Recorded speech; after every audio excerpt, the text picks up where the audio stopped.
What's up guys, this is Peter from Reviews on Anything, and today we're having a look at a bit of a retro item. It's the Gameboy Advance SP. Now if you're like me, a child of the early 80s, then obviously you've grown up with the first Nintendos and the first Game Boys therefore. This is an evolution model that came after the Game Boy Advance and was sort of the first step in the direction of the Nintendo DS with the double screens that you saw in the sort of mid-start of the 2000s. This device specifically was launched in 2003, early 2003, and has been sold for a couple of years. Obviously you can't buy them new anymore because they've moved on far and beyond, but obviously you can pick them up second-hand for a lot less than $100 that they used to sell for. And I suppose they're a bit of a collector's item. Now to give you a tour around the device, actually I got two of them here. There's one in a nice case that is not a Nintendo case, I think. It's not branded, but I also have a silver one, which is nice next to the black. Put this to the side. Give you a tour around the device. It's very classic Game Boy with just the directional pad, the A and B buttons, and the start and select buttons. You have a little speaker grill over here and a little button to turn on and off the front light of the screen. Now the screen itself is 2.9 inches diagonal. It's a reflective TFT color LCD screen with front lighting, like I said. And it will give you, hold on to your seats, 240 by 160 pixels. Remember this was 2003, so there was no Quad HD Uber screens yet. And obviously it shows. I mean, it's nothing compared to any modern day smartphone. Or even a very old smartphone, really. But that's not the point. On the side here you have two lights, one that says it's in operation and one is a green one and one red one if your battery is running low. You got the power switch here, and you got a volume switch on this side. On the back you have obviously the famous cassettes, reminiscent of the early Nintendos that had cassettes, and obviously all the Game Boys have cassettes. Kirby is here, obviously you got Zelda, Pac-Man, got a couple more games laying around. You slide them in like so, clicks in place, and then you play. And actually for the Game Boy Advance there's two more buttons here, left and right buttons. The Game Boy started with this, and that's the predecessor of the buttons on the Xbox controllers and the PlayStation controllers we see these days. Now here on the back things get a bit complicated. You have a charging port with a proprietary Nintendo charging solution. Again, remember this was 2003, so there was no USB, certainly no mini USB, and absolutely no micro USB, let alone any legislation leading to standards. So it's a proprietary charger.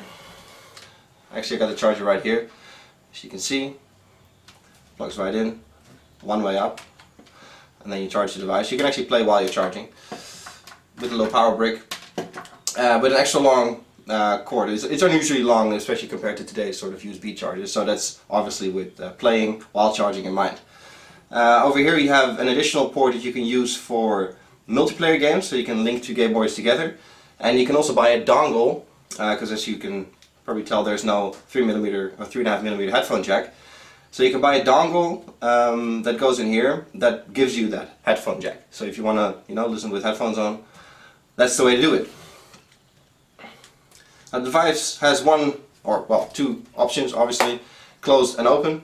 There's no real adjust your the tilt of the screen.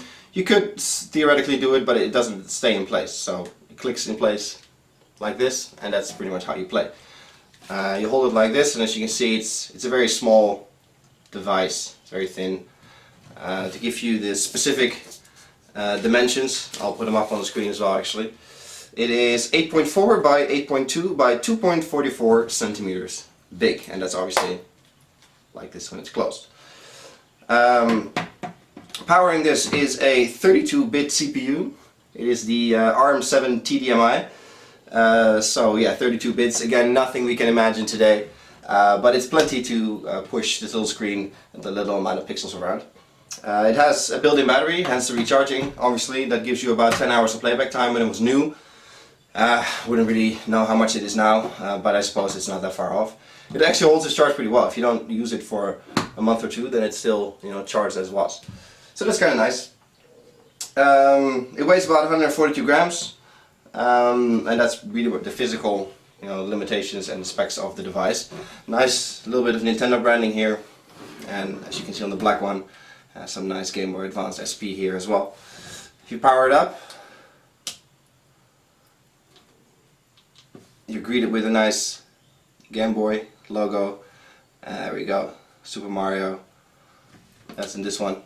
Classic, doesn't get more classic than this. I don't know if you can see it on the screen, but you know, playing Super Mario, the original, the first one, Super Mario Brothers, on this is just, it's such a joy.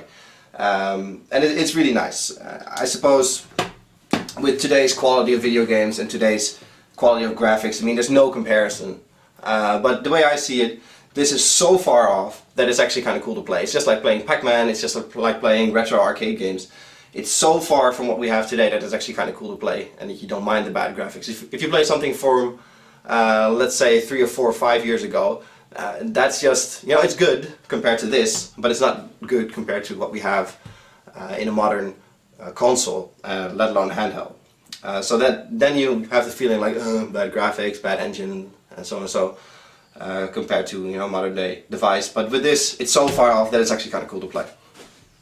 Like I said, there's a speaker grill that gives you some decent sound. Let me actually turn the volume up and turn this one on for you. Classical Game Boy start. This is Kirby again. So you know, it's nice and loud if you want to play, but you can actually, there we go. You can actually adjust the volume up here, you know, so you can, you don't have to use the headphones. You can just put it low and still enjoy the sounds. All in all, I think this is a fantastic little toy to have laying around. It's nice to play, you know, on car journeys, train journeys, whatever. If you don't want to, you know, be on your cell phone all the time or play Flappy Bird, whatever. This is just cool. It's retro, and it doesn't do anything else except for games. So you know, you're not interrupted by WhatsApp messages, Facebook messages, all that kind of nonsense we have today. And I think it's just cool. It's a nice retro piece. I love it, and you know, the games are cheap. The device itself is cheap, and you know, if you get a case like this, you know, it's not a Nintendo case, but it's a nice padded case. Fits right in there. You know, it's kind of cool to have this sort of standing around, I think. This was a quick look at the Gameboy Advance SP. Real cool gaming device. Hope you guys enjoyed the video. A little bit of nostalgia if you're an 80s child like me. See you guys in the next video. This was Peter from Reviews on Anything. Cheers!